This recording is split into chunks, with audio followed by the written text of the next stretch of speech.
Hello, everyone. Good evening.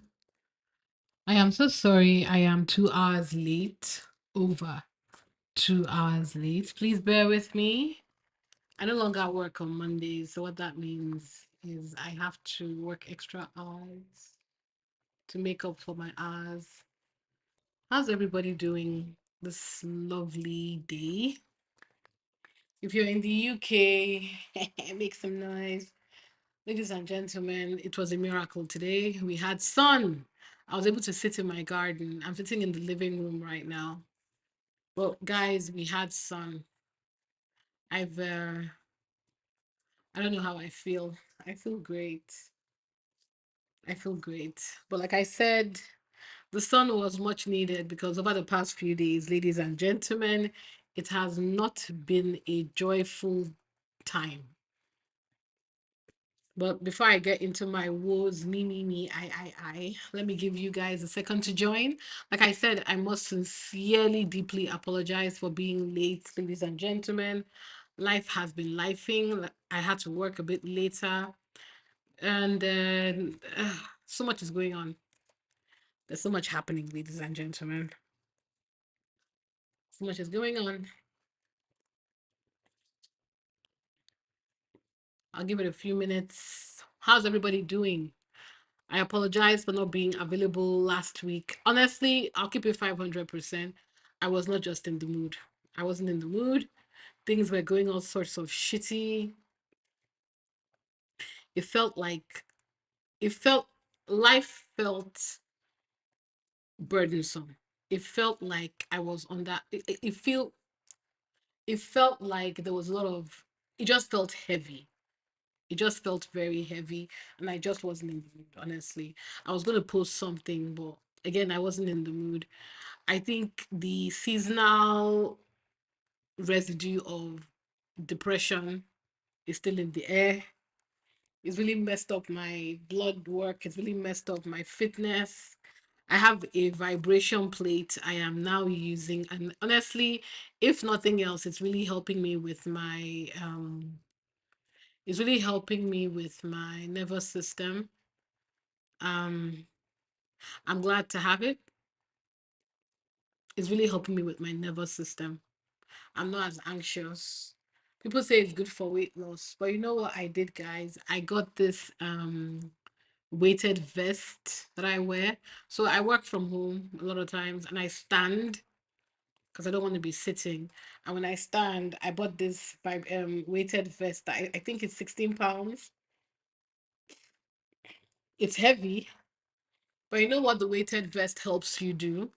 It does help you with your posture because you have to hold your core and stand straight because it's literally like somebody has dropped a weight on you. And I move around with it. I try to do some exercises with it while I am on my vibration plate. But because of how the particular vest looks, it's not easy. It keeps on hitting my leg.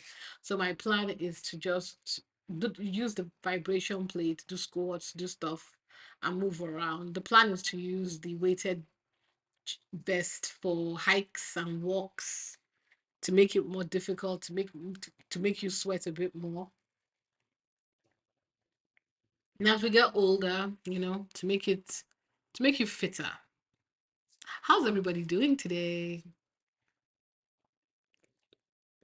How's everybody doing today? Squaddies, how have you been, my dears? Guys, don't forget, please help a sister out. I do believe that they are blocking my channel in some way because my channel has stopped growing. So please help me. Every time you engage in the chat, every time you send a super chat, you help my channel grow. So please share the channel. Please encourage others to join. Please engage in the chat so that we get more algorithm, so we can tell the algorithm this channel is popping. YouTube, as we found, doesn't give a damn what you say on your channel as long as you're making them money. So, yeah, the only thing I ask for, ladies and gentlemen, is engage with the chat whenever you see me go live. I probably could be posting more videos, but I think I'm beginning to enjoy our lives. I will try and do more shorts as well because I was told that would help the channel. But it's March and I cannot see that my channel has grown. So I am getting a bit nervous about that. Do you guys think I am shadow banned? I think I might be shadow banned. It's weird.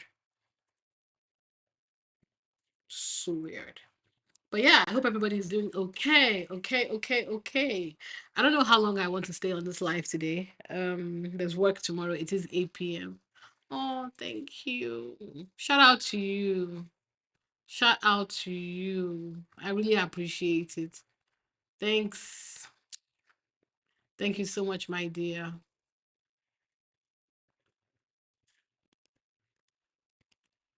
Thank you so much. All of this helps. It helps the channel grow. People keep on thinking you're just trying to swipe their money. YouTube will take their cut of every pound, every dollar, every yen. So it doesn't really do anything. The only thing it does is help boost the algorithm, which is all we ask for.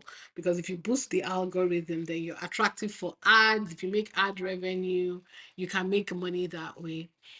And yeah, look, I'm not somebody that I think will ever be ad friendly because I'm not here to tell you a lie. I'm not here to spread lies about Meghan. I will never spread lies about Meghan. I'm here to tell you the truth and just call out some things. And if that means I will not get the full YouTube experience, I don't give a damn. There are some things that are more important than that. Peace of mind, a clear conscience, going to bed at night and knowing that my words are not part of the voices that are trying to tear down one individual whose biggest crime, from what I can gather, is marrying, no shade to you, Harry, a mere prince. Yeah. So, yes. So, like I said, I've done my little mini intro. Don't worry, I won't. I've seen some lives where they drag it out. I'm not doing that. Hope everybody's doing okay. Those of you in New York and the East Coast, how is your snowstorm doing? I hope it's gone down now because I saw some posts on TikTok and I was kind of shocked. I was like, what? A blizzard? Absolutely not. So yeah, how's I hope everybody's keeping warm. To the Canadians in the house, Sharon Augustine, I am so sorry about your hockey stuff. Like I said, as somebody who never, ever, ever watched hockey before heated rivalry and will never, ever, ever watch hockey outside heated rivalry, it became it I think it became thanks to heated rivalry, hockey has now become this, new national international focus. So you guys should be thanking the gays because they made that happen. I don't think years of heterosexuality, and from what I've been made to understand, it's a very white, very straight sport, was never able to get this type of traction, but two gay men made it happen, or rather two queer men. The story about queer love has given it a new life. So you guys really should be thanking heated rivalry. Yeah. And good. I'm glad everybody is doing okay. You guys know me on this channel. Before we get right to the meat, I always like to give us a little something we can feel, a little bit of a distraction.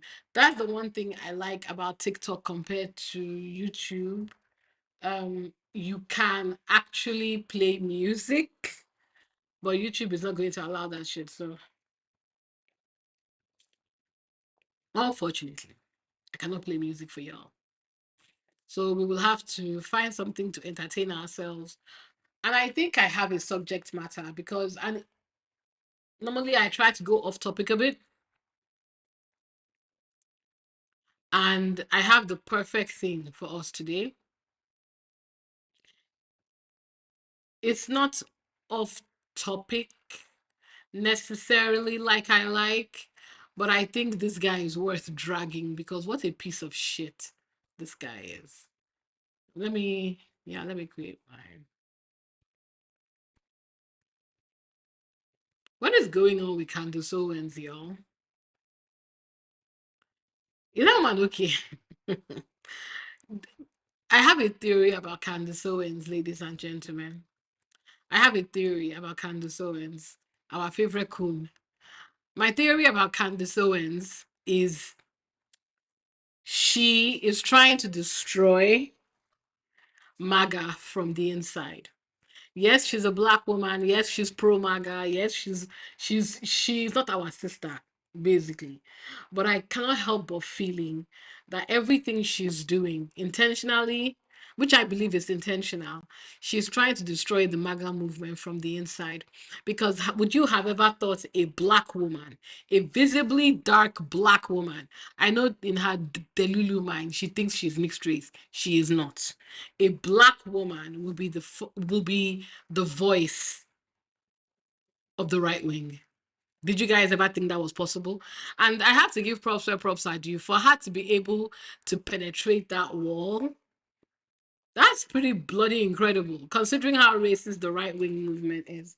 And her continuous attack on Erica Kirk, which the Charlie Kirk shooting was supposed to be this radical point that the right wing have been waiting for.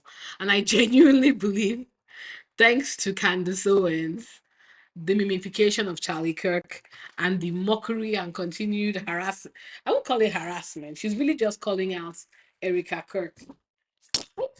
Sorry. Sorry, guys. She's calling Erica Kirk by her name. And it's honestly hilarious. Yeah, I saw some of it, so I just thought let me mention it. Let me try and get this guy on the screen so we can give him his lashings. Yes. Him. Can you see him, ladies and gentlemen? Can you see this clown? Can you see this clown, ladies and gentlemen? You see him? You see his stupid face? This is Mike Tindall, whose only claim to fame is being the husband of Zara Phillips, who is the daughter of Princess Anne. This delusional, jumped up, ridiculous individual, Mike Tindall, who, for all intents and purposes, has been leeching off the royal family since he somehow managed to screw his way into it. You see, everything they accuse Meghan of, they are guilty of it. Because what exactly does Mike Tindall do? And I'm happy to discuss it in the chat. What is, do you know what? Let me create a poll. I need someone to come and answer this question for me. What, actually, no, let me do Q&A.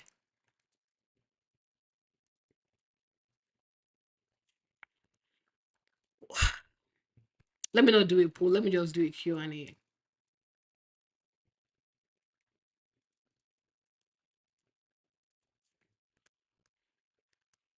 What is Mike Tindall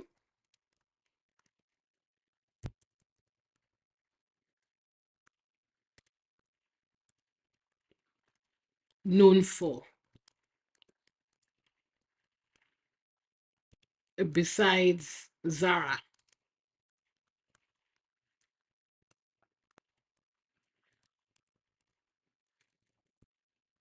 That's my Q&A for you guys in the chat. What is Mike Tindall known for besides Zara? What are you known for, Mr. Tindall, besides Zara Phillips? Because why is this clown on a podcast with a Make England Great Again hat cap? Like, what is the purpose of this square-bodied, dunce-looking, cross-eyed piece of S? What do you do? Last I checked, this guy, and this is again the call is coming from inside the house. Every single thing they accuse Meghan of doing, they are all guilty of it. They said Meghan is cashing in on her titles. Last I checked, Mike Tindall had some sort of Domino's sponsorship deal, and I was like, Domino's? And some other shenanigans him and his idiot wife used to make money, as well as spending our taxpayer money. Because if you honestly think just because Zara is not doesn't have her title, she is not enjoying your taxes, I have a bridge in London to sell you. Because if you think her mom, Princess Anne, is going to allow her baby and her grandbabies to suffer, I don't think you understand how this works. Yeah. So Mike Tindall is here wearing a Make England Great Again cap for some reason, because he's thirsty for attention, and they are dragging him in the comments. Shout out to the squad. Um, I am Sage. What an ogre.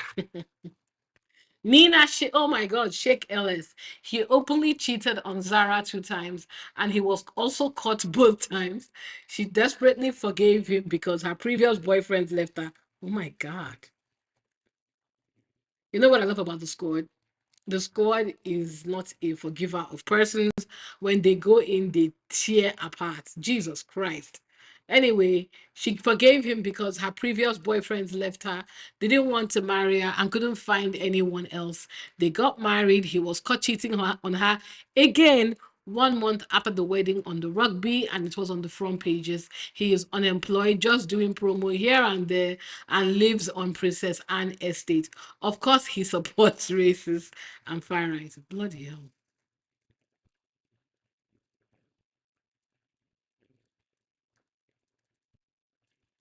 Wow.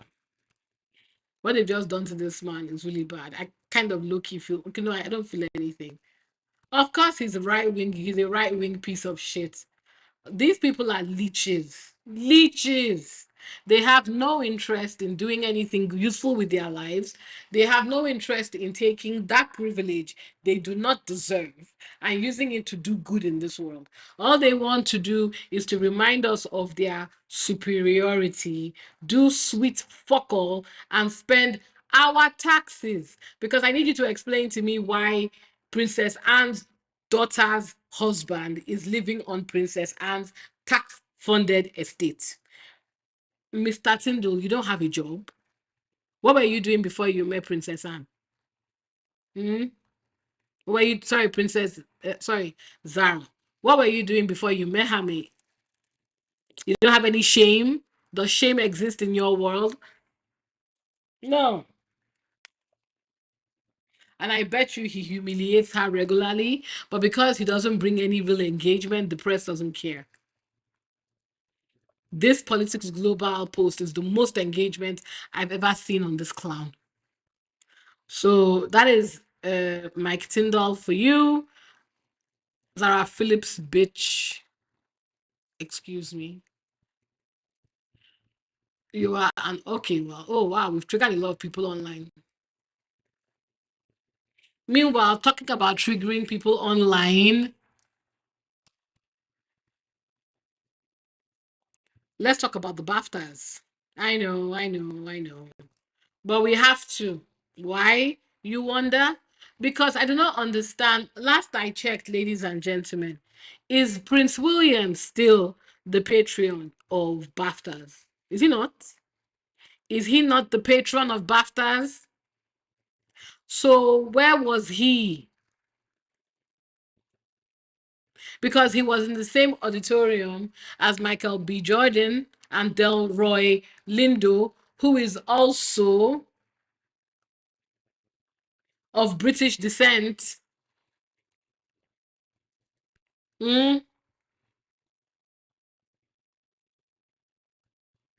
he's of British descent, right? So one would assume the King of England, the King to be of England, would see a racial epithet being thrown at them and say, "Ooh, wow, this is wrong."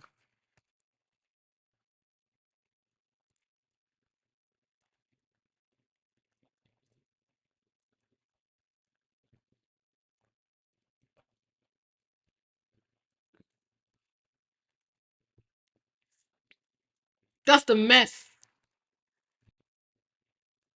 Don't worry, I've not. We're going to. I will talk about the BAFTAs. I'll drag William, and we're going to focus on our faves. Don't worry, we're getting there. But we have to talk about the BAFTAs, guys.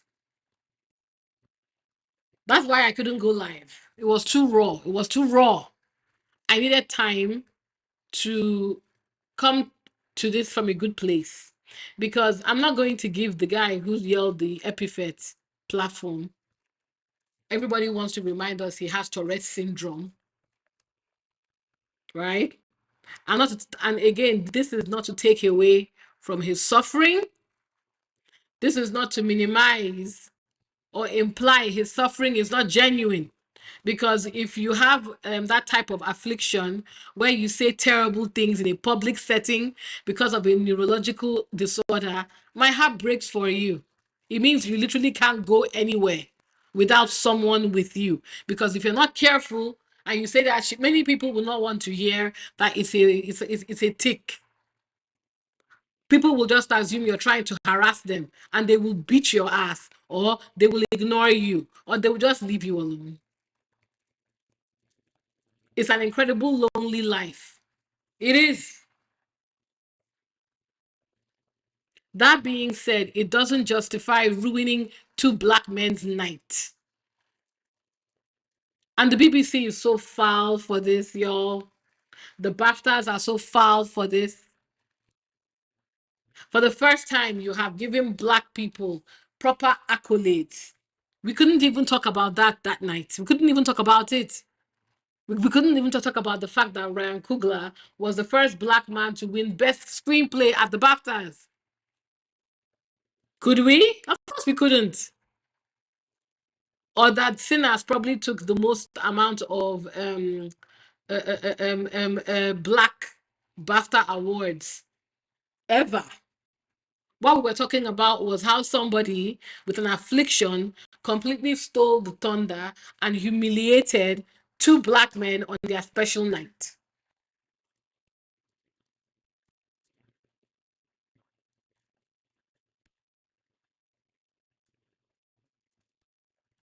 And you have the audacity to be lecturing black people about how they should feel?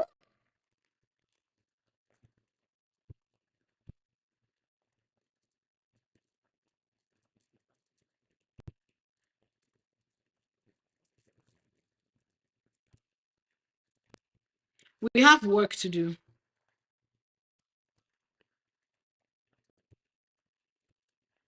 We have a lot of work to do.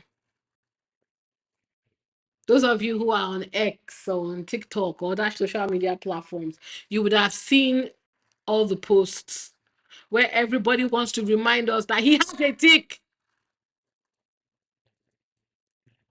He has a tick. He has a tick, ladies and gentlemen. He has a tick. So somehow the feelings of hurt and humiliation, those two black men and every black person that he screamed the N-word at that night is irrelevant. He didn't mean it. That doesn't matter.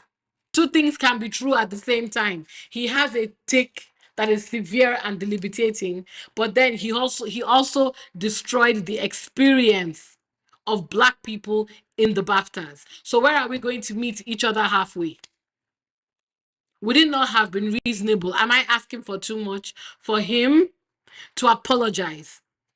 And not that ridiculous apology that he gave, proper apologize. That this is one of the terrible things about having this affliction is I say things that hurt people. They said he said the N-word and quickly left the broadcast, left the BAFTAs. If he had immediately gone around apologizing, I am sorry. I am truly sorry. This is something I can't control. What a night it would have been. It would have brought awareness to the Tourette syndrome in a positive way and also brought good awareness to the sinners. Instead, it turned into an ableist versus racist war. As I said, tarnishing the experience of the black people in the audience, as well as making it very hard to be receptive to the horror of that type of Tourette's. And then idiots on the internet were like, oh, well, thank you for proving their point. And I was like, please go F yourself.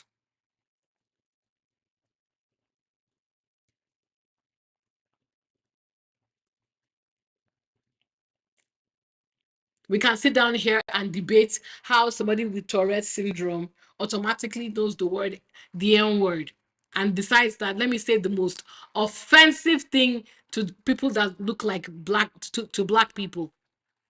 I don't even care to discuss that.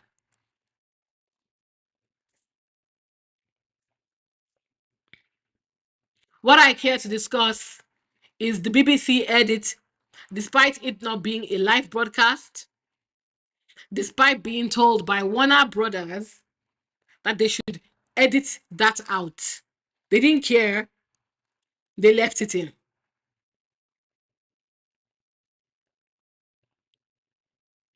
The person that said the words gave a stupid statement that made things worse, taking no responsibility, taking nothing.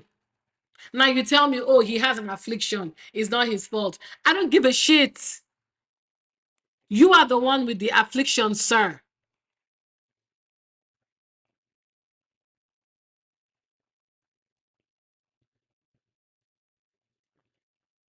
You know you ruined these people's night.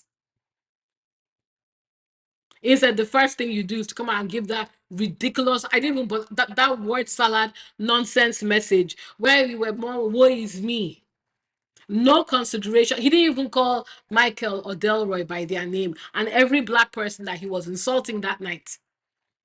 Oh, sorry, he has a tick.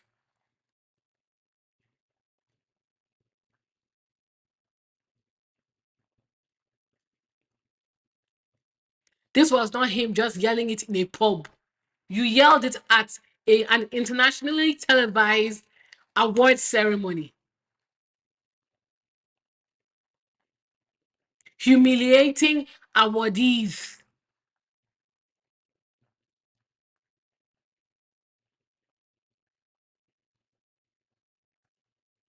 And let's bring this back to the patron of the BAFTAs himself, Billy Idol. Did Billy Idol, who was present when this happened, get up after Michael and Delroy, tell his people, can you please get me an audience with these two men? Let me talk to them. Let me, talk to them.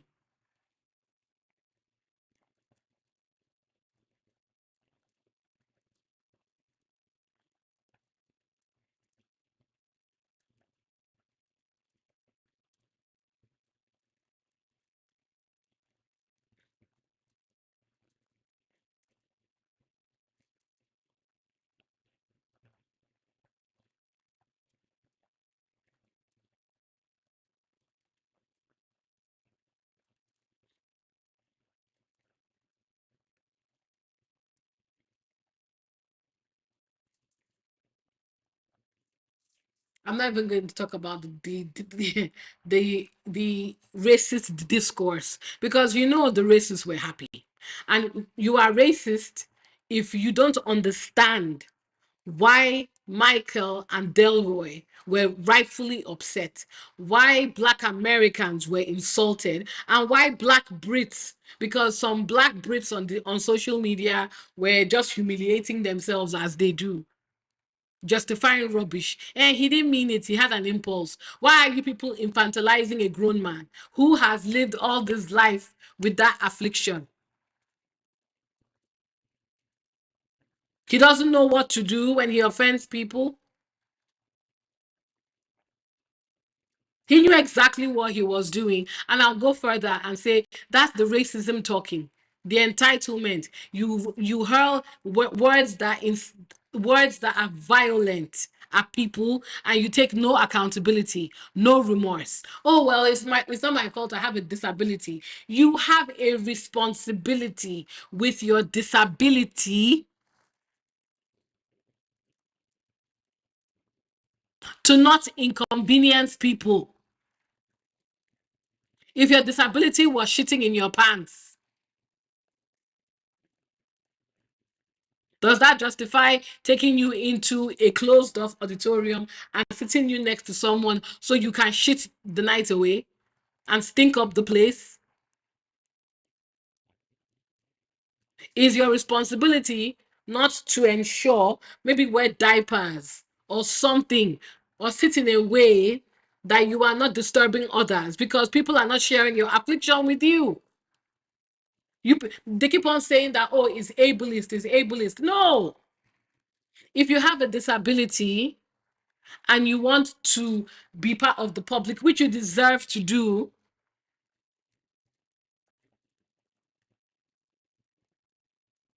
you need, just like everybody else, you want to be treated as everybody else. Everybody else knows how to behave themselves.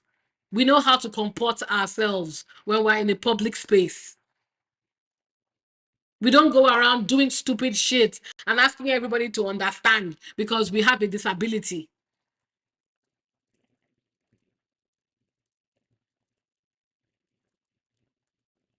The audience should have been aware. They said they were. Who was the they? Michael and Delroy didn't know. The Sinners production team, they didn't know. So who's the they? Who told them? And that man knows that he yells the N-word. Did he tell anybody, of any of the producers that, or the people with him, his handlers or whatever, that look, I tend to say this word? I'm conscious of that. Is there a way we can let people of color know, black people know, that if you hear it from me, I don't mean it? And there was something else as well. The BBC, knowing he was there, should have ensured that everything was edited out. And also, why did they sit him next to Mike? Mm?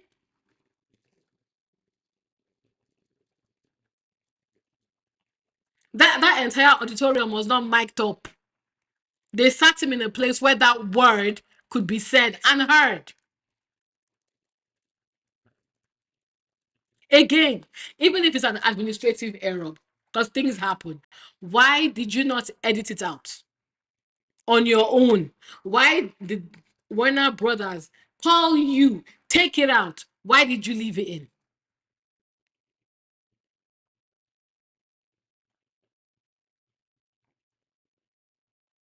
And this is why we say it was intentional, because all the checks and balances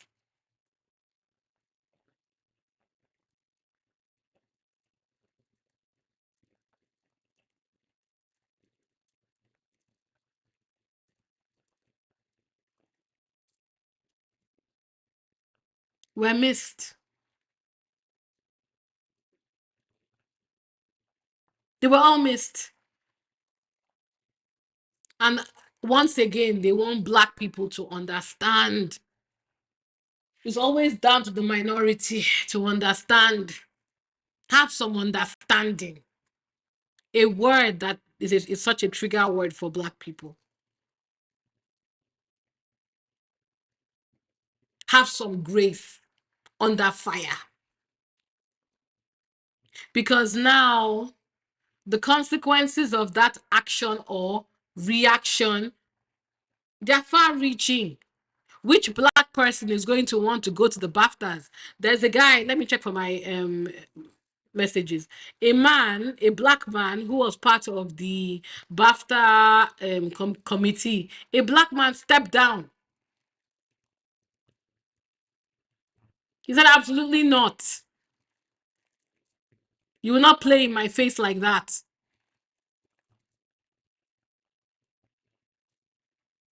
We're not stupid. People understand disability. What people don't understand is intentional cruelty.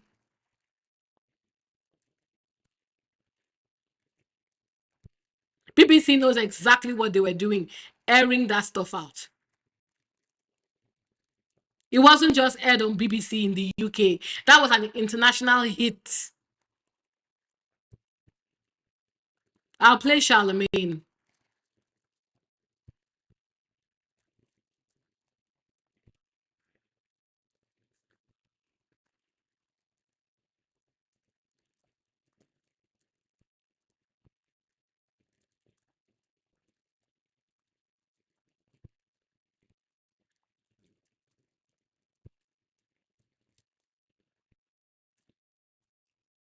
We call these things out because they need to be called out. You don't get to be racist and not get called out.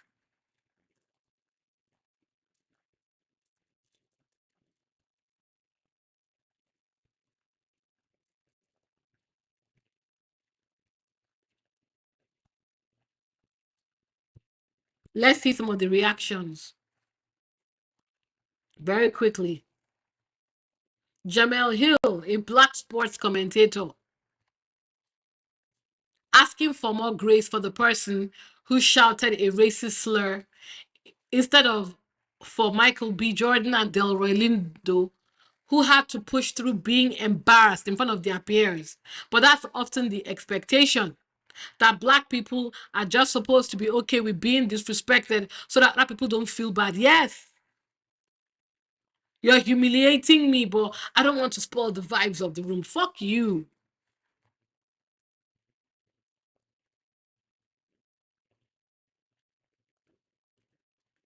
Jamie Foxx said it. F that. He knew exactly what he was doing. And he did. And when we say he knew what he was doing, let's be very clear. I said it before. He knew he had that Tourette syndrome. He knew he yells out the N word. Why did he not ensure extra, knowing as soon as he started looking and seeing black people in their numbers? Why didn't he try and make it possible for his for the producers? Look, I say this word. Can you please let them know, or move me somewhere, or take me where if I say it, I don't hurt people? What did he do to ensure he did not, what did he do to safeguard as a duty of care himself?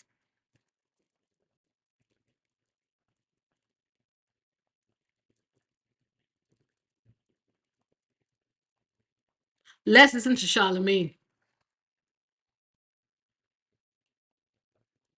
My reaction would have been cracker, just because. I just don't know why. Oh, sorry, guys. I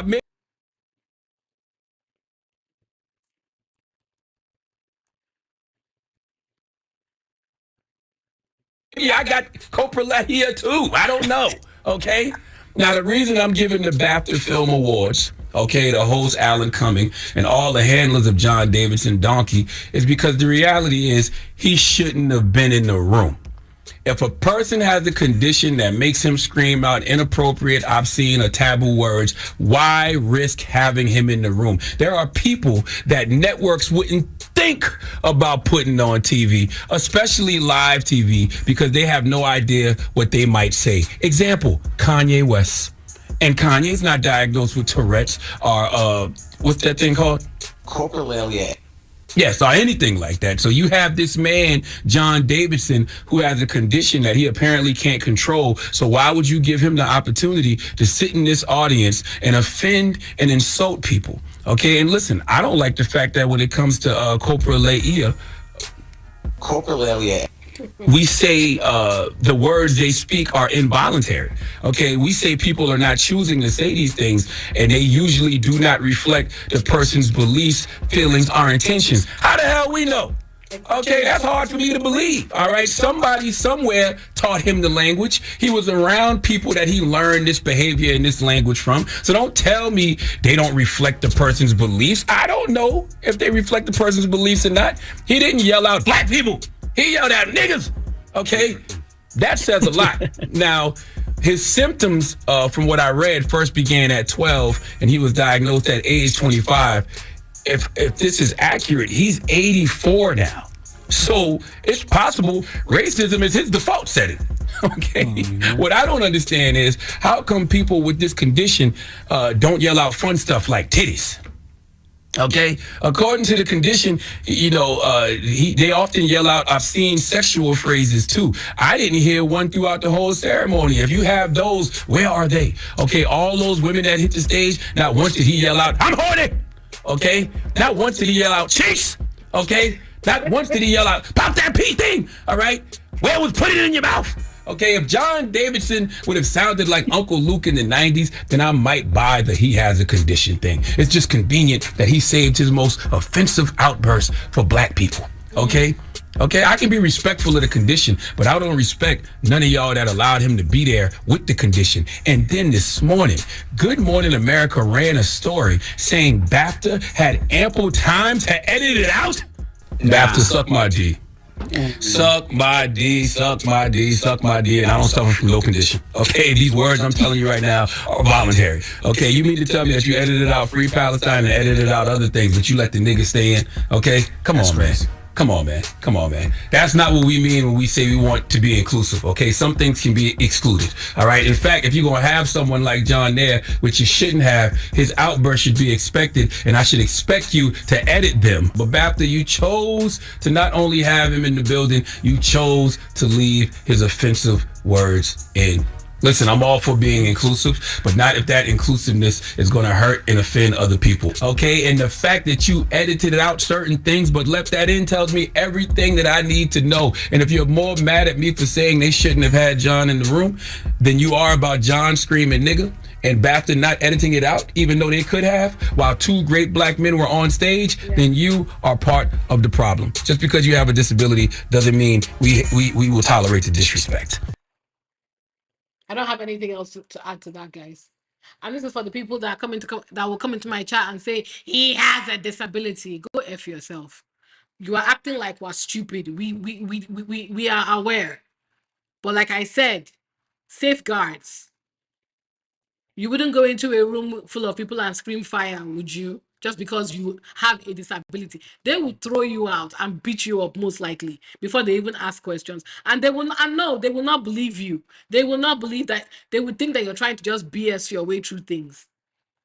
Just like you want to safeguard yourself and educate people, right? It doesn't give you the right to hurt people. This is one of the people that resigned from BAFTAs. See, after considerable soul searching, I feel compelled to withdraw from the BAFTA Emerging Talent Judging Panel. The organization's handling of the unfortunate Tourette's N-word incident last night at the awards was utterly unforgivable. I cannot and will not contribute my time, energy, and expertise to an organization that has repeatedly failed to safeguard the dignity of its Black guests, members, and the Black creative community. This is particularly unfortunate given that this year's cohort boasts some incredible Black talent, clock it, especially one of our favorite shows, Just Act Normal. However, when an organization like BAFTA, with its own long history of systemic racism, refuses to acknowledge the harm inflicted on both Black and disabled communities and offer an appropriate apology, remaining involved will be tantamount to condoning that behavior. I hope BAFTA leadership, Prince William, understand the damage they and the BBC have caused and take necessary steps to ensure their production staff are inclusive enough to prevent such an issue in the future. You see how strong that was, how passionate that was. What was stopping the BAFTAs from releasing a similar statement? The BBC, since for whatever reason the N word is not offensive enough to remove, but Free Palestine is. And then you have nignogs in the chat shouting at us, it's a disability. We're not stupid. That response pisses me off every day I hear it. It's erasure. It is moving responsibility. And it is cruel. Beyond cruel. The biggest night, probably the biggest night in history, in BAFTA's history, for Black talent. And you ruined their night. They will never forget it. If you invite them next year, you think they'll come? What Black person will go? Black people. If I see any of you thirsty people at the BAFTAs, God will punish each and every one of you. Boycott that shit. I don't want to see you there.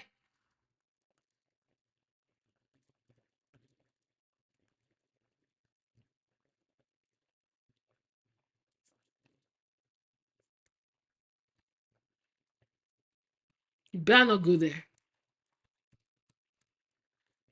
I like this guy. Let's listen to him. Anywhere you find the apparently newly cautious BBC, you will find me there in spirit. The BAFTA Awards took place last night after cautious security planning and editorial practices and guidelines were put in place to curb any political statements and language that people may find offensive. Apparently, somebody ruined it for everybody last year. Shut the fuck up! But why then is it that the shouting of a racial slur by a white man with Tourette's syndrome whilst two black actors, Michael B. Jordan and Delroy Lindo, were on stage presenting an award, managed to make the final TV edit? For a vital part of movie making. Whilst Akinola Davies Jr., a black director accepting an award later that night, had his statement of Free Palestine cut from the final TV edit. For Nigeria, for London, the Congo, Sudan, Free Palestine, thank you. A statement that is not racially insensitive or discriminatory and is actually a very mild humanitarian call for freedom.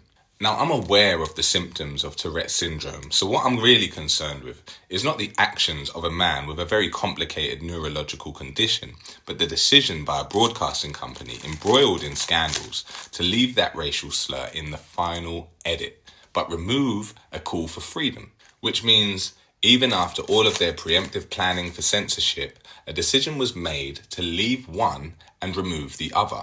Now, could it be that they left it in with the desire to highlight the complex nature and reality of living with Tourette's syndrome in daily life? Doubtful. Could it be another BBC blunder? Could it be that black people are just fair game to the BBC? Always. But could it be something far more sinister? Could it be that the BBC is not really concerned with censorship at all unless it threatens the image of Israel and their ability to carry out genocide unchallenged?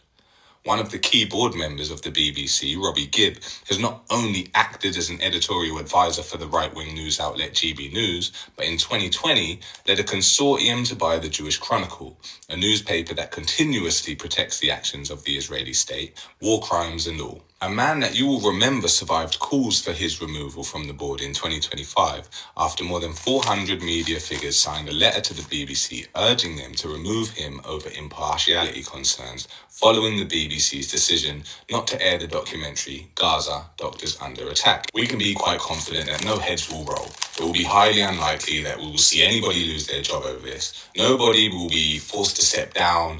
Multiple statements and apologies will not continue to be issued over the course of months, and no inquiry will take place as to how this could have happened. Which begs the question, if what's good for the goose is not good for the gander, then why do we still have to pay our TV license? Let me know what you think in the comments. Ooh. Or don't. Love you. Exactly. Those of us in the UK who don't, in case you don't know, the BBC is a publicly funded platform. So people have to pay their TV license. So exactly. I mean, I'm not sure about a lot of the points that he made, but I got what he was the messaging.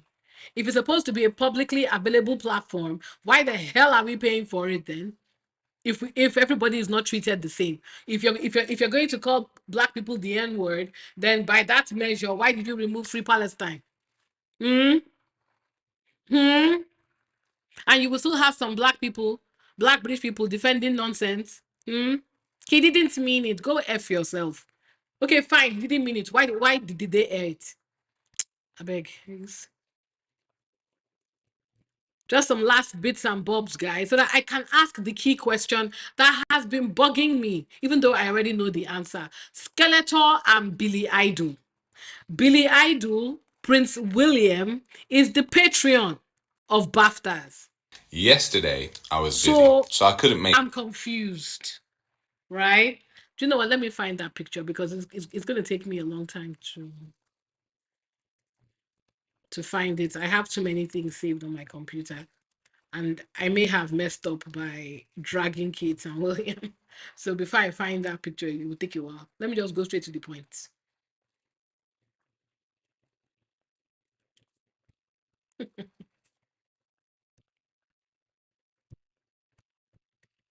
Oh, they were first of all they were lighting Billy Idol up over this, as you guys can see. Our good king, you see, Prince Max, I wished someone from the BAFTA spoke to us afterwards. Prince William, the president of BAFTA, is also very racist. What did you expect from this man? Ooh.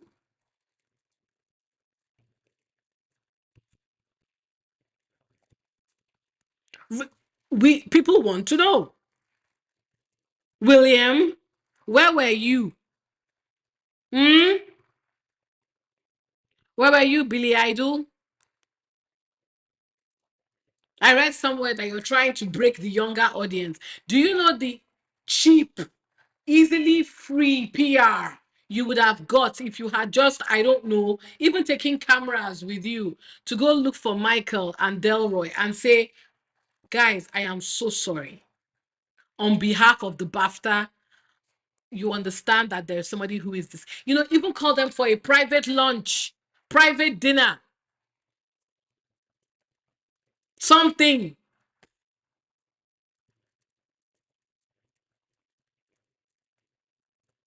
But when it is time to look for black people to do his annual, let me take a black people picture, he will find them. He will, and you nignogs will allow yourself to be used with Billy Idol's PR.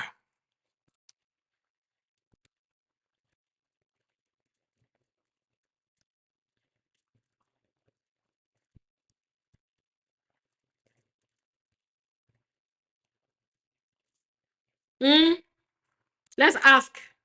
Yeah. Somebody had a theory that they aired that shit to distract from Prince Andrew's crimes, and BBC was in on it. Will it surprise me? No.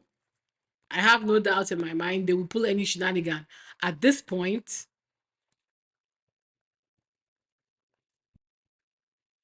I love how they're lighting him up in the chat. See? The president of BAFTA physically and mentally abused his own brother for marrying a black woman. He also said he felt the Sinners movie was too dark. What? His wife questioned the color of her brother-in-law's child. Of course, the BAFTAs was appeasing their boss. Ooh, they are lighting him up. I love that for them.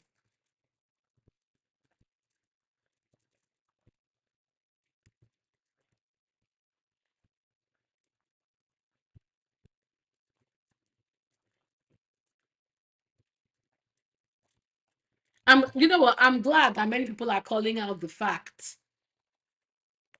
They're calling out the fact that Prince William is the patron of BAFTAs. William, you need permission to do the right thing. You are that stupid. Easy PR for this fool.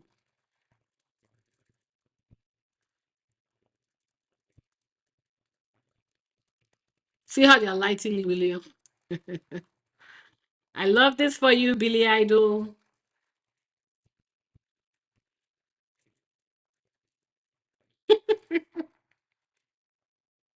Hmm.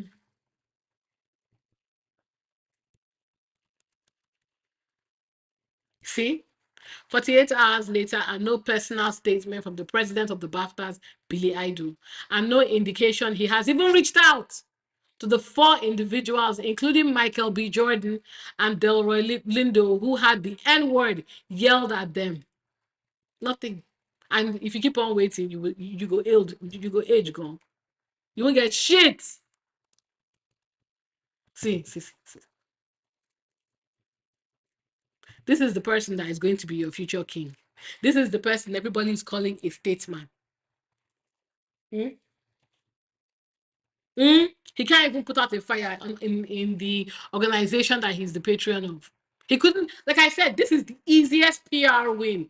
It is full of blacks. And we all know he likes to pretend he likes black people.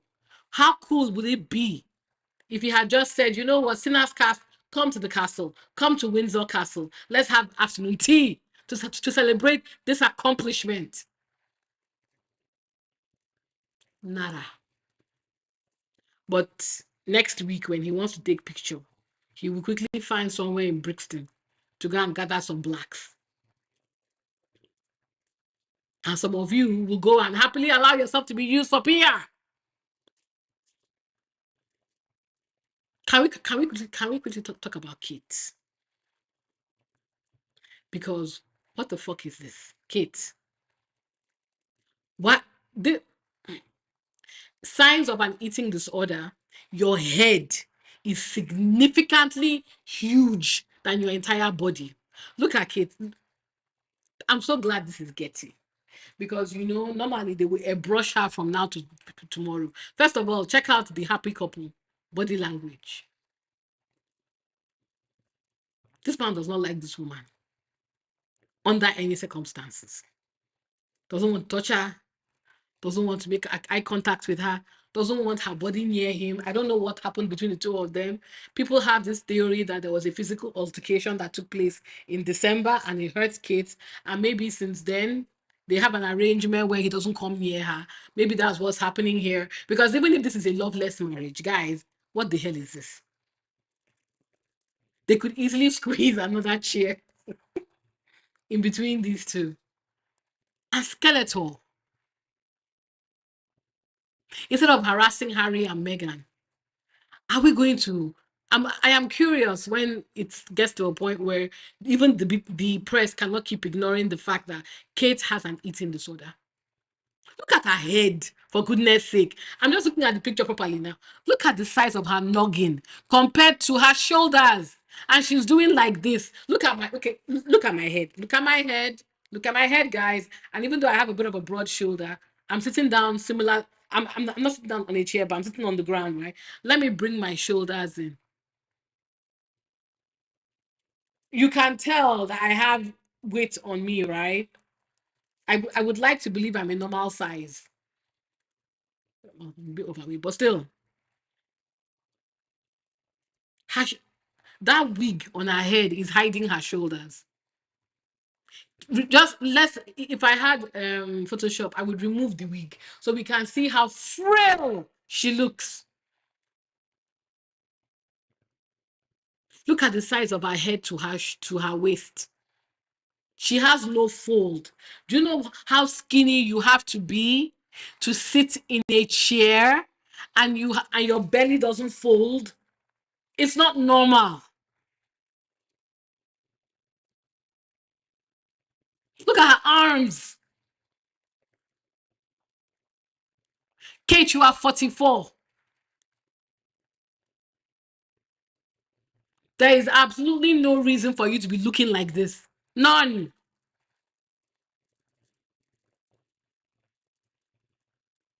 And then the dress, she looks like a witch from a children's movie. That dress doesn't look ironed. Or it is ironed, but the whole look is a mess. This is your future queen. Again, Kate clearly has an ED. Amazing free PR.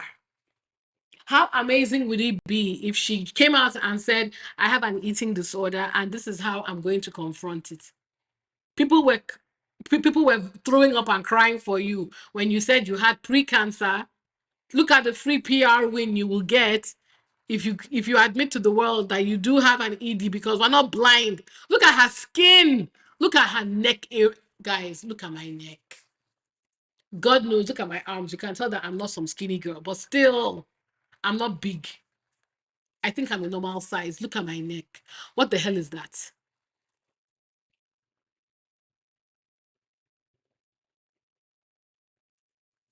All I know is when Kate finally goes into hospital, and it will happen, it is not cancer. Bookmark me. Sorry, I got a bit carried away there. We were dragging Billy Idol. Yes, we were. Looking a hot mess. Nobody from BAFTA has said anything. Disgrace. Disgraceful. All I know is that if I see him around any black person taking a picture, God will punish that black person. You will not know peace. You will not know peace. Allowing these people to use you for free PR. You will not know peace, so just know it's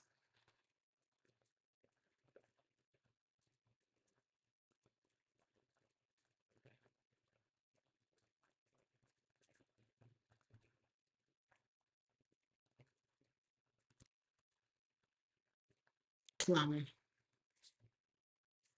Let's go back home.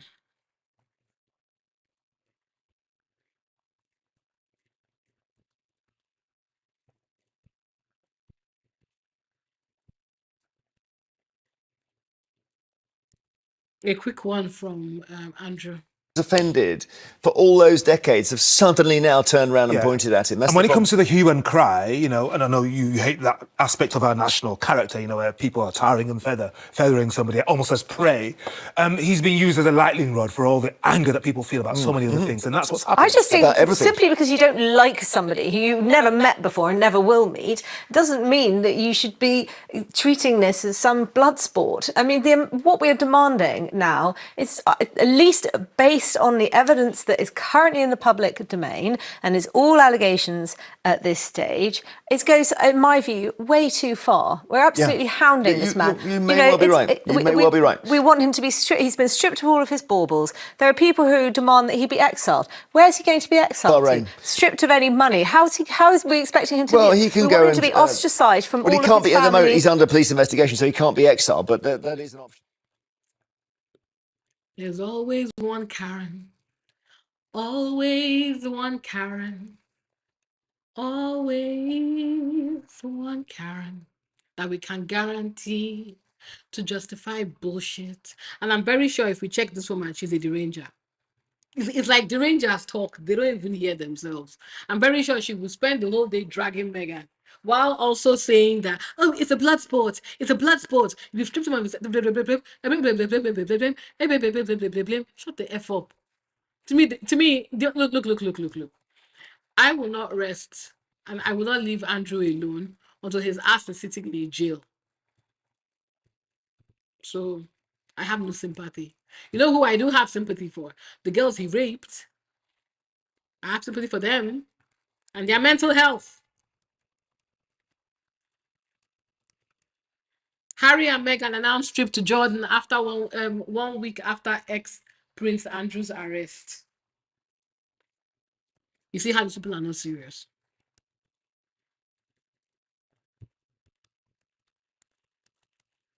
A convicted phone hacker working from Prince Harry.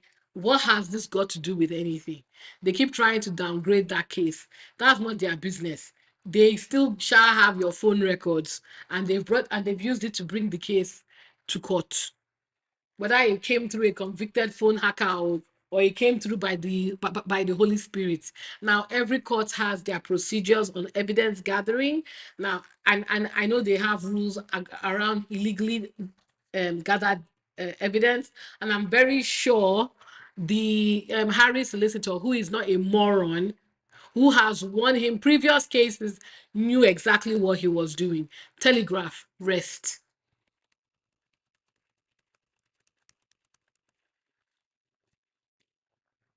Harry and Meghan. Let us cleanse our palate, ladies and gentlemen. Like taking a deep breath after a yoga stance with some joy, good news, positivity, and Meghan. Shout out to Harry and Meghan for once again reminding us how the royal family and their blood and the history of blood, pain, misery, racism, misogyny, all sorts of abuse. All that history can be, not to discredit the damage is caused, but you can take that negativity for the next generations and turn it into good. Shout out to Harry and Meghan for being the only house in this shit show worth talking about with their humanitarian work. They visited Jordan on the 20th. I think they are there today and tomorrow, and they are there for humanitarian work. And they were, of course, invited by the government of Jordan and the WHO.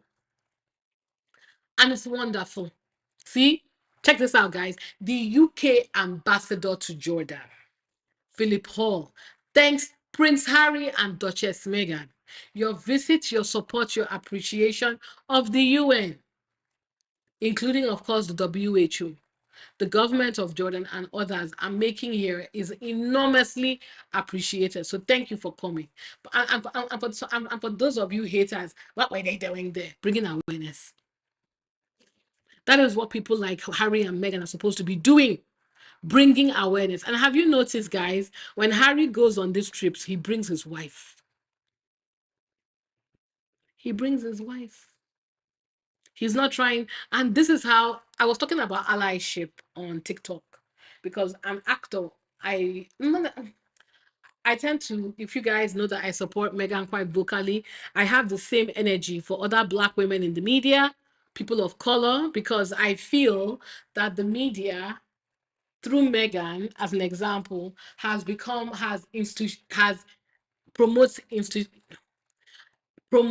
institutionalized racism consciously and subconsciously, and they intentionally stifle the careers and the opportunities of people of color.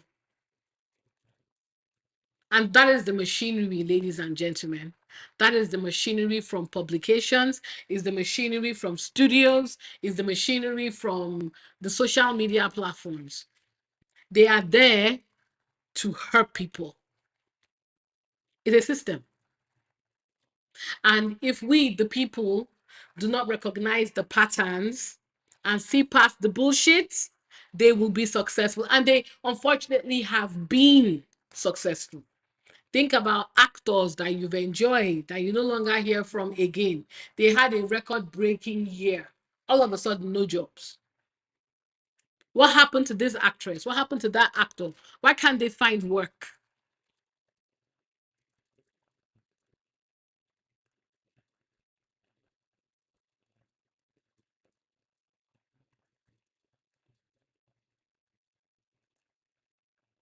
It's all a system.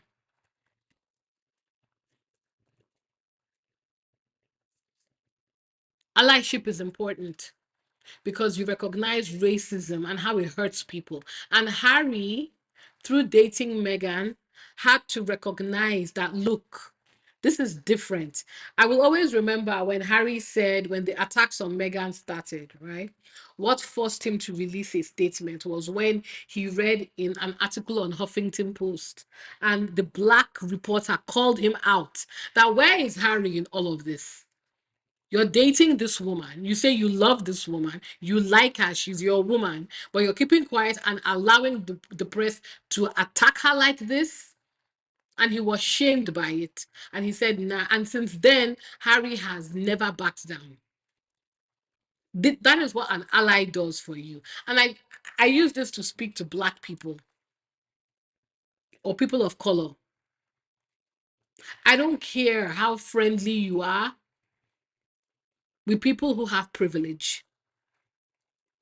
I don't care if they're your friend, if they're your collaborator, if they're your boyfriend, if they're your girlfriend, if they're your best friend. A friend will not see you, someone that cares for you will not see you going through some shit like this and keep quiet. It's not possible. It's not possible. It's not possible. In fact, racism is a way to bring out some things. Some of you are being around people that I consider to be your enemies. What do you mean you call yourself my friend? We break bread, we drink, we talk to each other, we share ideas, we share our fears. But when I need you to stand up for me and use your privilege for me, you can't. You won't.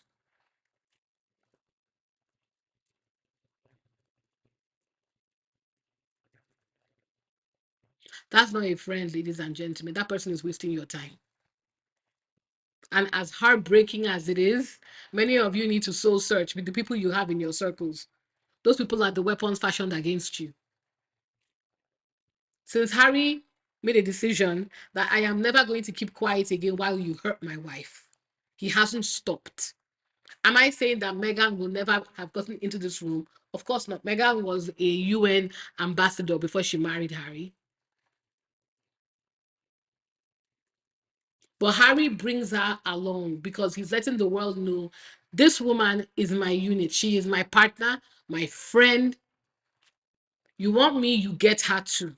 And it's not just bringing her along, he pushes her forward because he recognizes her intelligence, her earnestness. That is her partner. And that is what the so-called white person in your life is supposed to be doing for you. Allyship, using their privilege, not diminishing the microaggressions or the macroaggressions that happens to you. They see it, they understand it, they feel it, and they're like, nah, they stand up for you.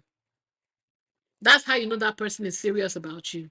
Anybody who is your friend, your partner, who sees you being racially disregarded, because a lot of this disregarding is racist, yes, and doesn't speak up for you, that person is dangerous. Just start. I'm not saying that you should stop talking to them. I'm just saying keep your eye out for yours. They are sending a message to you. And that message, you better hear it. Hear it loud and clear. Hear that message loud and clear. Somebody who is your friend will not allow you to publicly be racially abused in their presence. They won't tolerate it. They will find a way to show support. They may not have the courage to say things, but through their actions, they will show you support. And many of you need to learn that. And this is what I love about Harry and Meghan. This is why their relationship is genuine to me. Because Harry understands. If he didn't understand before, you best believe he understands now. And he talks about his journey towards on breaking down that conscious and unconscious bias. Am I saying he will get it right all the time? He's a white man. Stop it. But he tries, and that's enough. And this is what I always tell white people: you want to date people of color, you want to be around people of color. It's not just cosplaying. Protect your own. Invite them into rooms that they would never get into if they were not with you. Bring them in. That's love. And see, every time you see Harry and Meghan, they are together. Him guiding her, protecting her. And that's why it pisses off the racists and the derangers. Because none of you, your boyfriends, like you this much. None of you miserable bitches have partners that like you this much. Many of you are single. I've gone on Reddit. Many of you have lost your cracker. Your partners are leaving you. Because instead of just because you've allowed this jealousy you have for this woman to consume your life, you can't work, you can't concentrate on your loved ones, you don't even exercise, you don't go outside. You've just opened your mind for hatred and jealousy. Harry was never going to choose you. And I know every day you see this woman, it pisses you off. She's not going anywhere. And she continues to shine. I was saying it on my shorts that it would not surprise me. I would love if she got the opportunity if Meghan becomes a UN ambassador. Yes, imagine. She deserves it. All the places we've seen her in: Nigeria, Colombia, Jordan, Canada. She has stood out.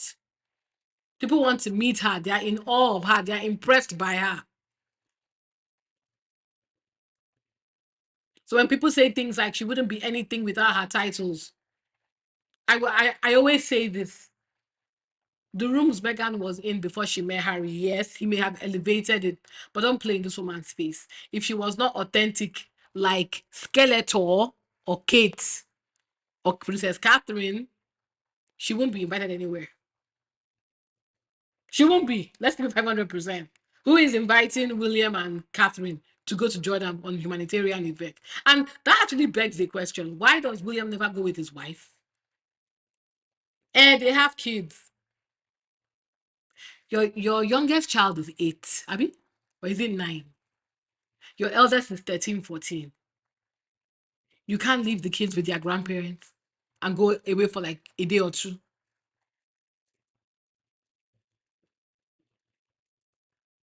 He doesn't bring Kate because Kate is not considered to be anybody worth bringing. One, because William, never bothered to elevate his wife because he hates his wife. Listen, if I'm 500%. Because William is a moron himself. So he doesn't want to be outshined by an even bigger moron. And the last time we heard Kate talk, she was mumbling and stumbling her way. So who wants that? And let's be very clear, Meghan is not just there for arm candy. She's there, she's there to give speeches, to have conversations, to discourse. She elevates her man. Shout out to Meghan and Harry. Every time I see them, I'm just encouraged. Shout out to them. And let us check the Getty, guys. Let's talk the fashion because Meghan was doing the most. I loved it. It's giving chic. It's giving ambassador. It's giving founder and entrepreneur. It's giving I'm wealthy, but I'm in the field. I love it. It's giving movie doctor. You know when they do all these movies and they go to the Middle East and you meet the doctor. Maybe she's playing a doctor or a very senior or an official of or an official with authority. It's giving. The camera was working that day. Check the Getty images. Nobody has to airbrush her to earth to hide her eating disorder. See her neck area. See? Her neck is sealed because she has adequate body fat. While I personally think she's a bit too slim, but then again, I'm a thick woman. I'm a normal size woman, I think, with a bit of extra. She looks great. Beautiful, absolutely stunning. Because it's hot as shit in Jordan. But see, and you can tell she's glistening.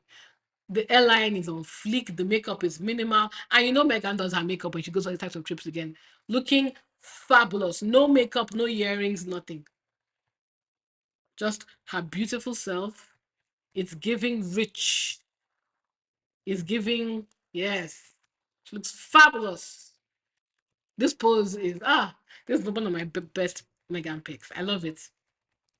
Here she is with her husband, looking amazing as they listen to a musical performance during Questscope Youth Center at a refugee center, guys. See? And this is what is so beautiful about Harry and Meghan. This really admirable couple, right? They didn't have to carry, well, I know the British press is crying because they didn't invite their ass. So they didn't bring the British media and they don't need them. This is every time they go on these humanitarian events and they don't bring the media, it is just a reminder. And that's why the media is bitchy and upset because they don't need you. All you will see of Meghan and Harry during this trip is the pictures they took. You will not hear their conversations. You will not be following them and they don't need your spin, basically. You are useless to them. See Meghan, looking fabulous. Look at what they're looking at. See? And it's not just going to a school to take picture. It's actually a refugee camp in Jordan. Probably made these girls very happy. Made them happy.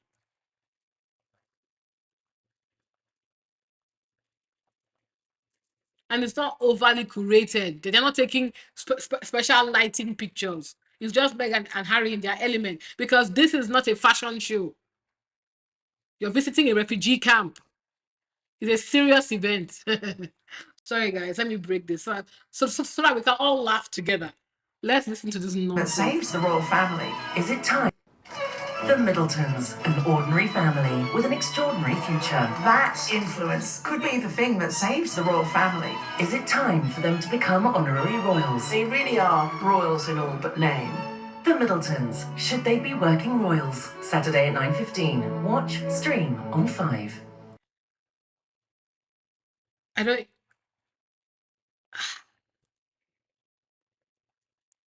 I want to remind everybody that Kate and William are both in their early 40s. And for all intents and purposes, they're healthy people.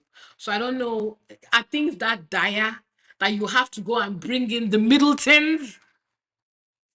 The social climbers, is that where we are? But so someone cracked the joke that they bankrupted their party business. So maybe they'll bankrupt the royal family. Hey, look, sometimes the blessings comes in disguises, guys. Look at the comments. The Middletons are the influence to save the royal family. Same family that couldn't keep their business afloat and ran it up in debt. I was telling you, if they can bankrupt the royal family, maybe that's the karma that they need. I can tell Channel 5 is getting desperate. They finished making, they've made every possible documentary about Meghan they could make for clickbait. Now they've moved to the Middletons. As if, look, I have no doubt in my mind William, the snob that he is, probably despises the Middletons. Who wants to bet? He can't stand these people.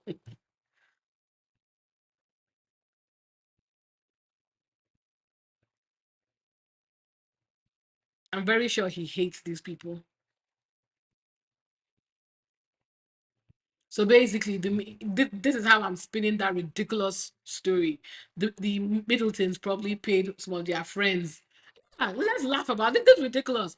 The Middletons probably paid some of their friends in Channel 5, maybe Vanessa Feltz and Jeremy Vine, that in exchange for some family snippets, could you do a small documentary for us? Do you know what? At this point, sure. You know what? I was laughing, and I did laugh my ass off. I want the drama. Who's with me? I want the drama. Bring them in. Bring them in. I look forward to it. It will be a disaster, but it will be great. It'll be like a car crash. It'll be fantastic. Yes, this video from Harry. I just wanted us to have some levity. Let's listen to Harry's work with the center continues to grow from strength to strength. Shout out to him. Continues to take the lives of civilians and service members. Over the past year, I've had the honor and privilege of visiting Ukraine twice. Each time I left deeply moved by the courage, dignity and unbreakable spirit of the Ukrainian people. Even in the midst of war, a war that continues to take the lives of civilians and service members every single day, life goes on. I saw this strength at the Superhuman Center during my visit in April, in the determination of those rebuilding their bodies and their futures. I saw it in the resilience and pride of the Invictus Games veterans I met in Vancouver. And I saw it in the eyes of the Ukrainians in Kiev. Eyes that carry both pain and unwavering hope. For 4 years, Ukraine has stood firm. You have shown the world what true resilience looks like. You've reminded us all that freedom and independence are never guaranteed. They need protecting, defending, and when necessary, fighting for. Today, as Ukraine marks the anniversary of the start of this war, I want to speak directly to you, to those on the front lines and to those supporting from the home front. Your strength inspires the world. Your bravery unites us, and your hope lights a path forward for us all. Please know that you are not alone. The world stands with you, and we continue to learn from your courage every single day. Stay strong, stay brave, stay hopeful. Slava Ukraini. Yeah. Imagine hearing something like that. This relationship that Harry has with Ukraine, I feel it's going to yield great fruits one day. I mean, the work he's done here, this guy is, I think, the love they have for Harry, it will not surprise me. I'm curious to see what the UK, I think that's why the UK government is really trying to nurture that relationship. I can see it building into something quite significant in the future. Yes, Meghan looking fantastic. The hair is laid. Daily Mail, trash ass, ghetto ass, toilet paper ass, can't help themselves. So they look at this article, guys. Just look at this article. When we talk about stochastic terrorism, this is what we mean. They couldn't be normal for 3 seconds. Harry and Meghan land in Jordan as they begin their 2-day visit to highlight plight of people forced out of their homes by war. Listen to after the palace called. Harry and Meghan land in Jordan for 2-day trip to meet Gaza war refugees days after William's diplomatic visit to the Middle East. William went to the Middle East for Earthshots, by the way, to look for private donors. Let's keep it 500%. He went there to go and gas up his private donors, who ended up being a pervert,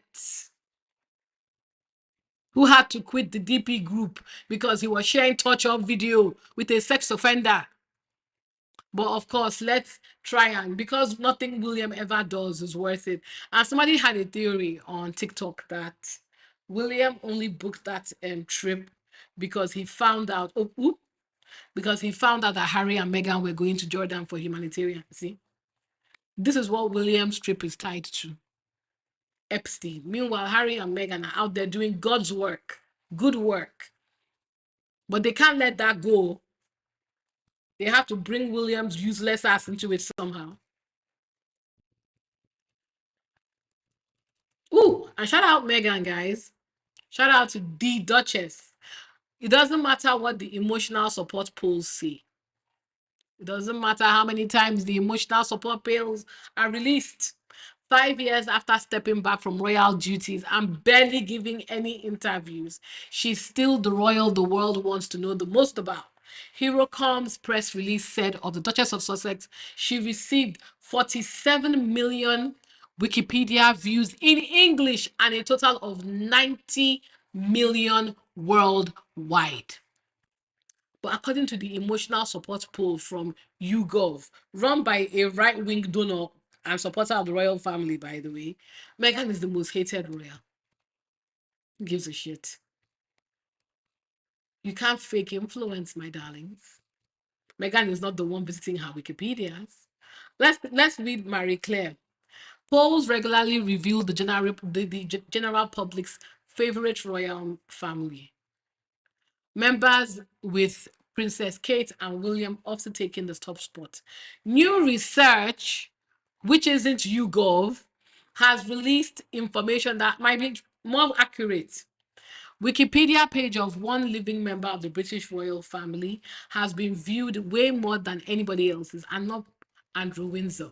According to researchers at HeroCom, who analyzed information relating to the royal family from 2015 onwards, Meghan Sussex is the most viewed wiki page of any living royal.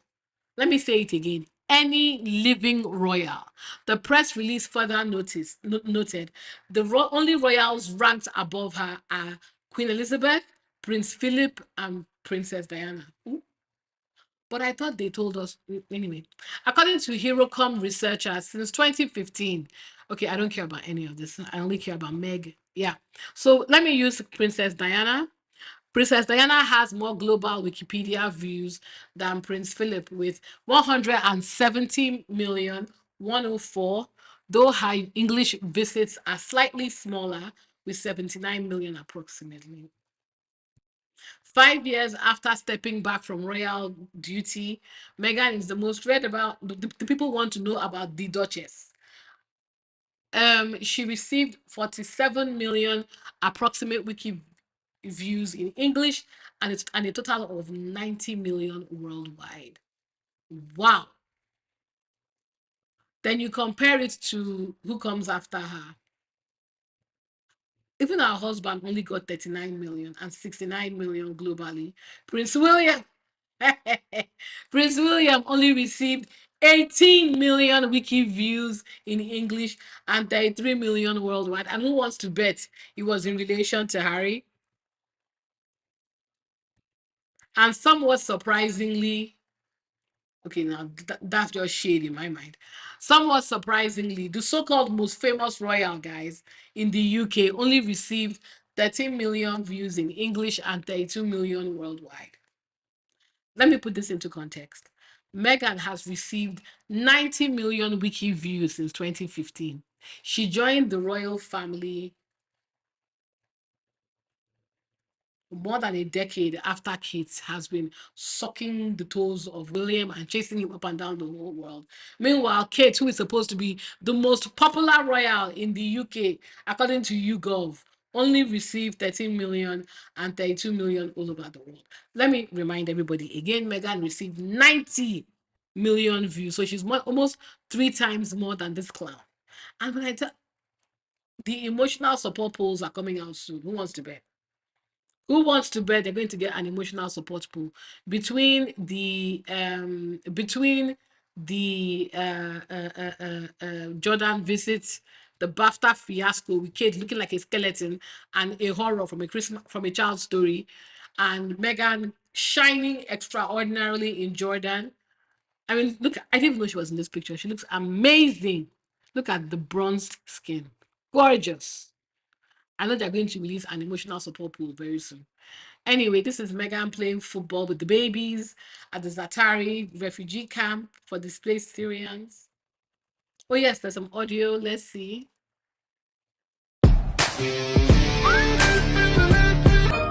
Oh, okay. I don't want to get copyrighted. Sorry, guys. I'm gonna put the music off. We can watch it without it. They attended a musical performance showing. Let me see. Can we hear? We need just for a second. Oh.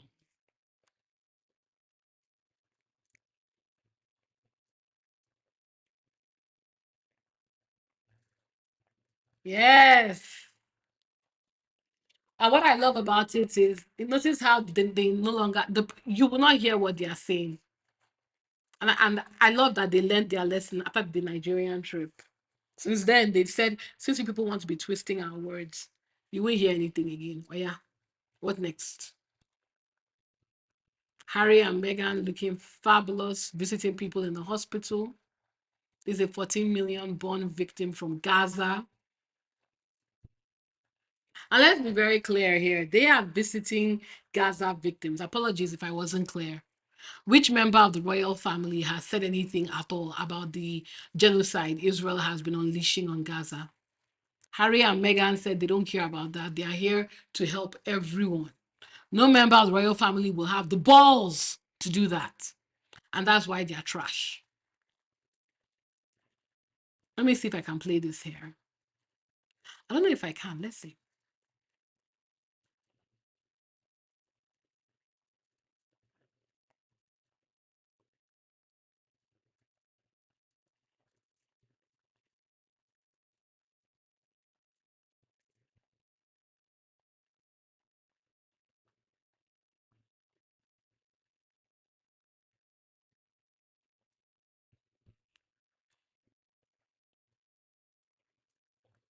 I think he's not guilty.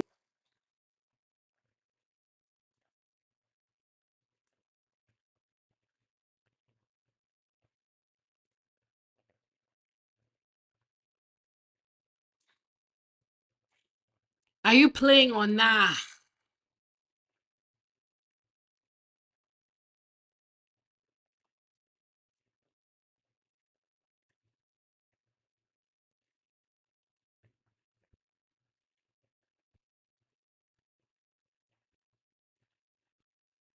Oh, sorry, guys.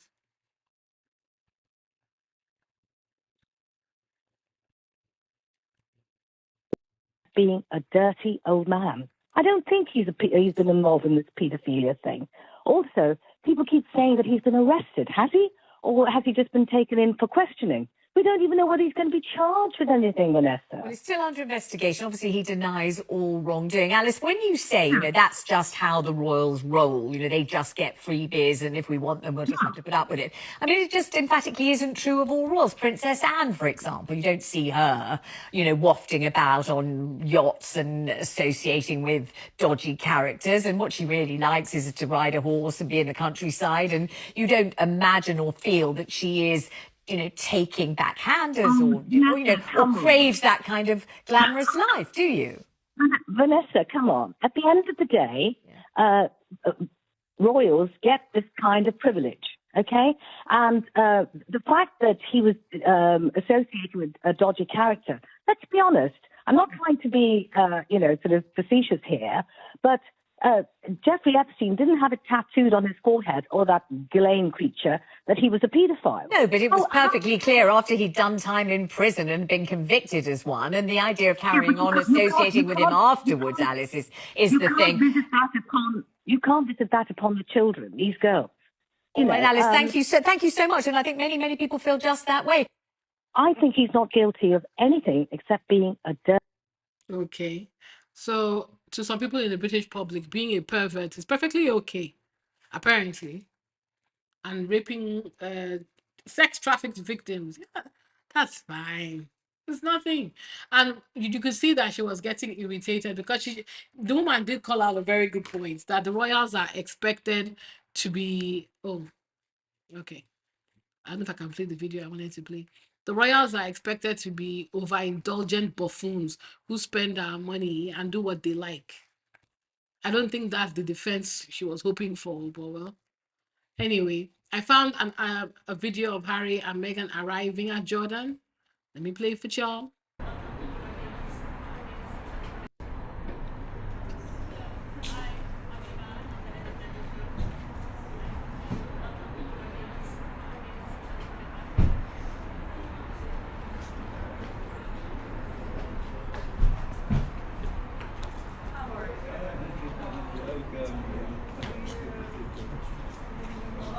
You see that, Tedros, the head of WHO. You know how incredible that is? To have him as a close personal friend like this. This is how they get into these rooms, into these spaces. See? So again, thank you so much for all of your efforts. I look forward to continuing the conversation, especially with Dr. Tedros, about how when funding does come in, it feels ring-fenced, to be able to liberate that. Despite the fiscal space, this fiscal burden, that caring for other people's populations from pretty much every side, right? Like go all the way around that 360 circle. See? I told you guys, Meghan is not just there to be eye candy. She spoke. Probably had a whole speech ready. And what I love about it is they've gotten clever now. You are not going to know what they're talking about. That's none of your business. Because they don't want you twisting their words. And of course, we know the Rangers are going to start crying on the internet that why is Meghan there? Why is she always walking in front of Harry? Because he wants her to. This is 2026. A woman can, women are running companies. What are you talking about?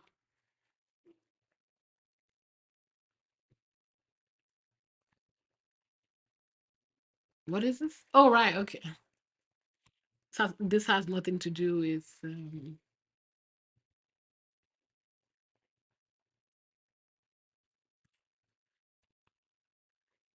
This has nothing to do with Harry and Meghan.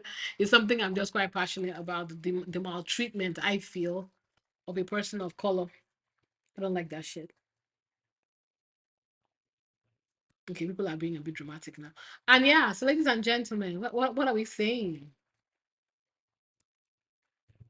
As unfortunate as all these are, and we don't take away the tragedy of the BAFTAs. It was a very sad event that was very badly handled.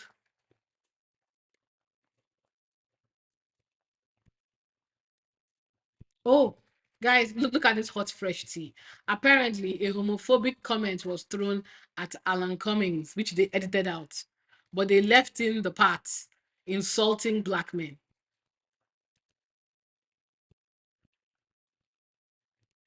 Oh, okay. There's a whole segment for them, guys. Let's listen. Now, the Duke and Duchess of Sussex have kicked off a two-day tour in Jordan, visiting a refugee camp and a hospital. Prince Harry and Meghan say the trip is to support vulnerable communities affected by conflict in the Middle East. Well, our royal correspondent Simon Viger is here in the studio. Good to see you this evening, Simon. What more can you tell us about the tour? Well, it's a sort of hybrid royal tour. I'm very confused. Why are we listening to somebody who, one, doesn't have any information about the royal tour, two, is not participating in the royal tour? You see how thirsty these people are? Tessa, because of course they stepped down from royal duties in 2020, seems a long time ago now. Jordan really is a hub for the humanitarian effort for Syrian refugees and Palestinian refugees. Let's take a look. We don't have that many pictures, but here is Harry and Meghan arriving in Amman, the capital of Jordan today. They're the guests of the World Health Organization. Their crew shot these pictures. They're also visiting World Central Kitchen, which is very important in terms of getting aid into Gaza, which is a controversial topic. And Harry and Meghan have donated £370,000 to the WHO. It's for Gaza and also Ukraine, and it's not just food, it's also prosthetics and things like that. And you mentioned this is a hybrid royal tour because they're not actually working members of the royal family anymore. How does that actually work? Well, they were invited, they can pick and choose. They were invited by the World Health Organization to go to Jordan. They've informed the British Embassy and the ambassadors welcomed them to Jordan, but it's not an official visit in the sense that they're representing the British government or representing the King. This is very much their tour. Let's have a look at some images of them in the camp that you were talking about there. They've been meeting children, also meeting patients in the hospital there. And these pictures are from the World Health Organization, not the Royal Rota. Of course, Harry and Meghan fell out with the Royal Rota, which was the British media, including 5 News, back in 2019. So these pictures are from the World Health Organization. We have got a clip of Harry. You've got to listen carefully because of the audio on this particular clip. But this is what Harry says to those who are working with refugees. It's an honour and a privilege to be in a room full of people with such big hearts. I don't know how many times you get thanked for all the work that you do, probably not enough. But for everybody around this table, all the people that you work with on a day-to-day basis, the people who are putting their lives at risk, the people who, no matter what, no matter the headwinds, if things weren't hard enough anyway, they've now been made harder. And believe me, everybody that knows. I mean, there's no doubt going to be lots of interest in this tour, lots of coverage as well. Do you think they're going to do more of this kind of thing? I think they will. I mean, the children are still young, of course, but they will as they can. This is their first joint trip for 18 months. They've been to Colombia before, they've been to Nigeria before. Obviously, this will be a significant visit too. I'm sure we will see more of it. You see? Now let's be very, very, very, very, very clear. They didn't fall out with the press necessarily in 2019. When they stopped inviting you people was when they invited you to Nigeria and you lied and misrepresented everything they were saying. You insulted the First Lady. You insulted other guests in Nigeria. You did not shine a light that Meghan was personally invited by the head of the what was it now? The World Trade Organization, Ngozi Uwela. God, I'm so sorry. I'm so embarrassed. She's Nigerian. Ngozi Okonji Uwela. You didn't talk about that, but you wanted to humiliate Meghan and insult her and mock her.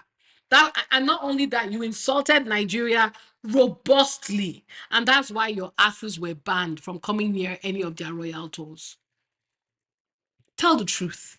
Try, British media.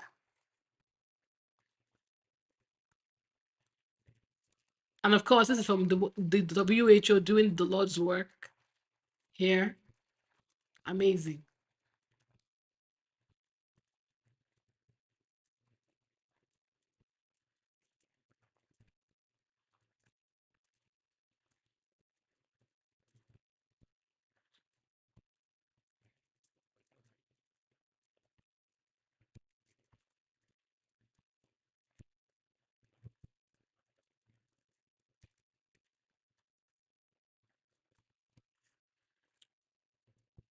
Amazing. So yeah, what do you guys think? I think this was a fantastic way to cap off the week. Well done, Meghan. Well done, Harry. For again, honestly, the royal family don't deserve this too. Can you imagine what the royal family would be right now if not for Harry and Meghan? We will be dragging Andrew, Pandrew as I call him, Prince Andrew, because I'm not buying that Andrew nonsense. He is a prince, and the royal family, King Charles and Skeletor, Billy Idol, they were all involved in covering for him. So Prince Andrew, if not for Andrew, for Harry and Meghan actually doing proper humanitarian work, thank God they've, and by completely excluding the royal rota, that's the clean break I feel they finally deserved. And I love this for them. I love they finally figured out you don't need the royal rota.